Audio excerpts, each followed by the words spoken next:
Every day, you essentially pay your dues by doing the harder thing when it's the right thing to do. I don't think anything in my life, maybe unless I enter motherhood, will fill the void that gymnastics was.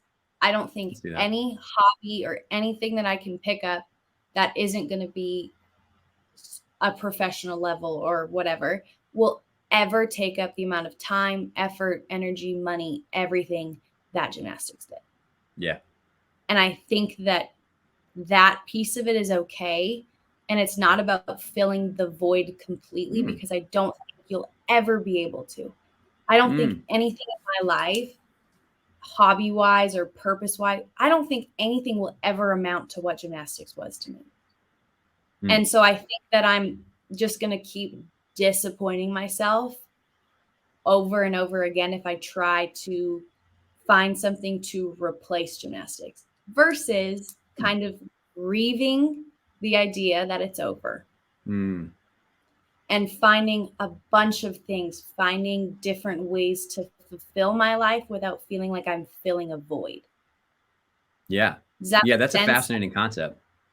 Like because everyone's like, what hobbies do you like to do? And I'm like, I've never had time to do a hobby. Like, and I'm not someone who I don't really like to hike. I don't really like to play golf. I don't like to go play pickleball. Like, I'm not that person. I think what's important is like, understand your identity, understand who you are.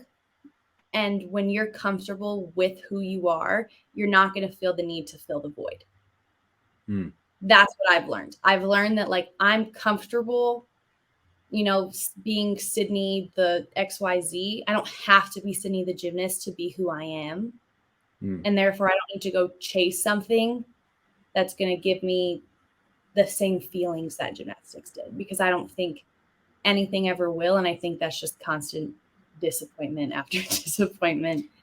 Yeah. No, I've never thought about it that way, but I think that's an important perspective, right? Which is like accept and like just embrace the fact that nothing will ever be gymnastics, right? And like that's okay, right? But like kind of come to terms with that and accept that and like put it on the shelf as a chapter and then find like maybe a close second, third, fourth, fifth that like these are kind of cool and I enjoy doing these, but like it's okay if it doesn't ever give me like the rush, the excitement that, gymnastics ever did.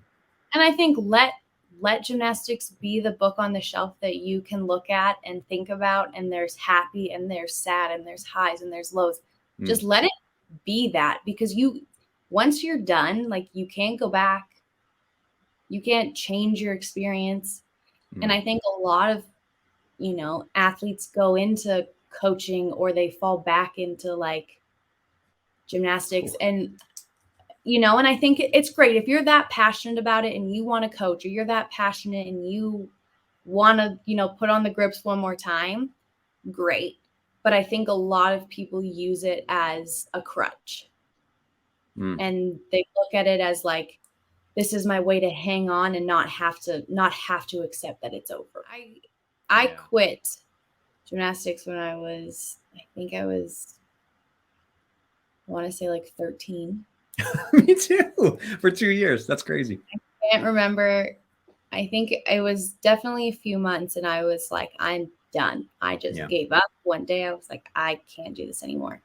There's a lot of things that had to be unpacked in terms of like dealing with an abusive coach that I didn't want to tell my parents about, that type of thing. But I remember my parents sat me down and I was always so bummed as a kid that like I was just a gymnast. I remember telling them, I was like, I want to be cool like a regular person. I remember telling my mom this, and it was like, their life seems so great. Like, you're watching, you can like work out and not kill yourself in that workout and it be an accomplishment. Like moving your body can now be your form of exercise and your form of working out. You don't need to be dripping in sweat, unable to walk, waking up the next morning like so sore to feel like you did something.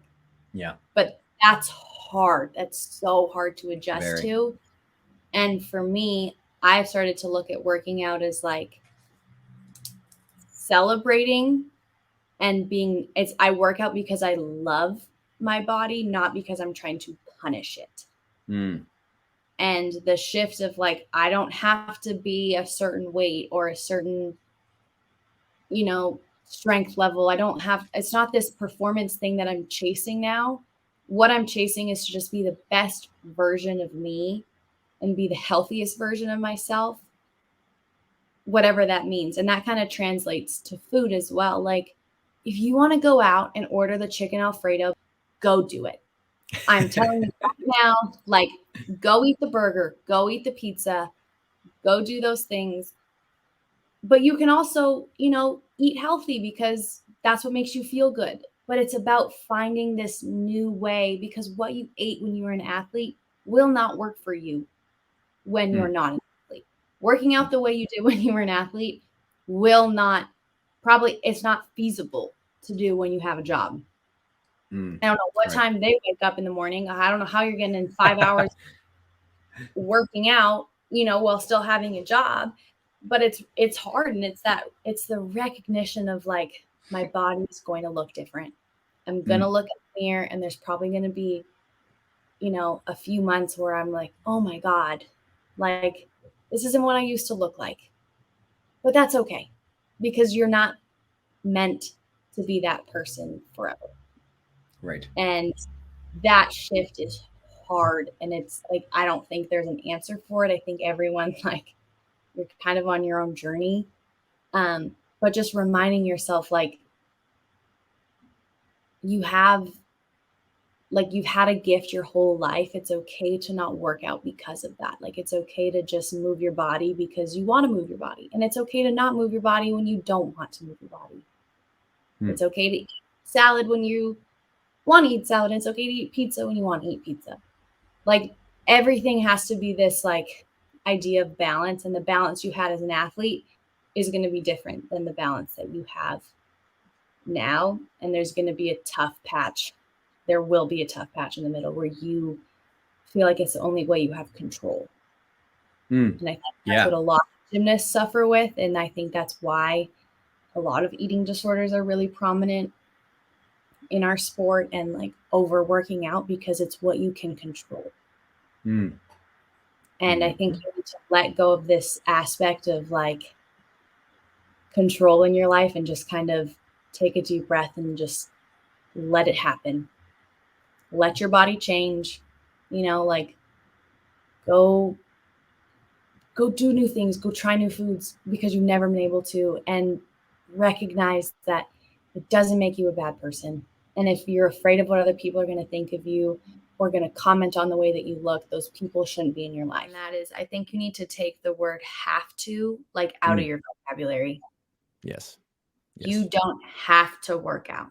You don't have to eat this. Like, you don't have to go to bed at 9 p.m. You don't have, like, and that's the part about college sports, that when it ends, it's awesome. Like, you don't have to do anything for anyone. Like, and that is as liberating as it gets. Like, if you want to go away for the weekend, you don't have to ask anyone.